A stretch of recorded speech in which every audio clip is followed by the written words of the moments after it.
Good afternoon, and thank you very much. A couple of months ago, excuse me, in April of this year, ExxonMobil caused quite a storm when it released its climate risk report. They released it in response to some investors' questions and a resolution that the investors wanted further insight into how ExxonMobil were viewing and seeing and managing their carbon or climate change risk. Basically, the response from Exxon says that the world's climate policies are highly unlikely to stop them from selling fossil fuels for the foreseeable future. So basically what they're saying is the world is very dependent on fossil fuels. None of their assets are going to become stranded, so business as usual essentially. And I just wanted to share this with you. Although ExxonMobil obviously aren't a mining company, it's all part of the extractive industries, the heavy industries, and it provided quite a bit of insight into where big global corporations thinking, and also some positives and negatives that came out of that. I think the first positive for me is very much that investors are actually asking questions around carbon risk and climate change risk. A lot of company representatives do say to me, well, the investors don't care, they don't care about sustainability, they don't ask questions. But this just shows they raised a resolution, and Exxon had to formally respond to it.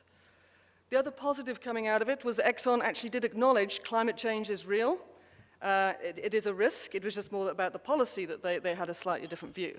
And that was quite a development for Exxon, because they were one of perhaps the global companies over the last few years that had fought the notion of climate change being real. So those are the two positives we could draw from it. The negatives are double that. I think I've got about 4 negatives.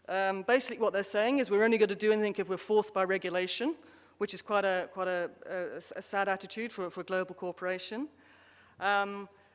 What they're saying is they've assessed the risk of world climate policy on these issues, and they're saying it's minimal, that it's going to happen.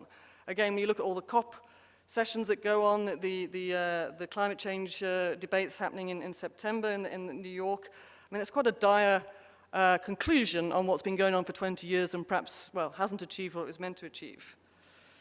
Also related to that, though, is even though if they think the risk is small, it could be quite a catastrophic risk for them. And business has seen over the last few years where they have ignored these unexpected or emerging risks, or sometimes what we call the black swan risks, that when they've materialized, it's been incredibly damaging to the organization itself. So it's considered a bit short-sighted on Exxon's side not to even think about it. And then the fourth aspect that they haven't thought about, the negative is on their side, is yes, the global policy might be an issue, but there's a lot of individual country action. There's even actions being taken by individual cities. So they've looked at the global level, said not a risk, but they haven't really considered the local scenarios that they might operate in and that might impact their business going forward. So that was just to provide a bit of context, interesting, before I move into carbon emissions accounting reporting for the mining sector. What I will cover this morning is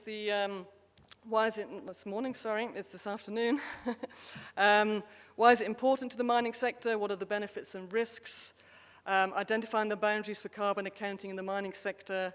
Going to touch on the mining response to the Carbon Disclosure Project, and then also some thoughts on carbon tax, the SA carbon tax as it stands at present. To start with, just some terms. Carbon emission accounting is the process by which the entity measures and calculates the carbon emissions associated with its activities. Carbon emissions reporting is that internal dissemination of carbon emissions data for use by the entity employees and leadership. And then carbon emissions disclosure is external dissemination of carbon emissions data to stakeholders and interested parties. Now, these 3 activities make up carbon management, and they're all interrelated and interconnected. The carbon footprint is only as good as the data that is collected, and to get good data, you need a proper mandate and proper resources in place. That then forms the basis of management decision-making and reduction initiatives, because this is not being produced.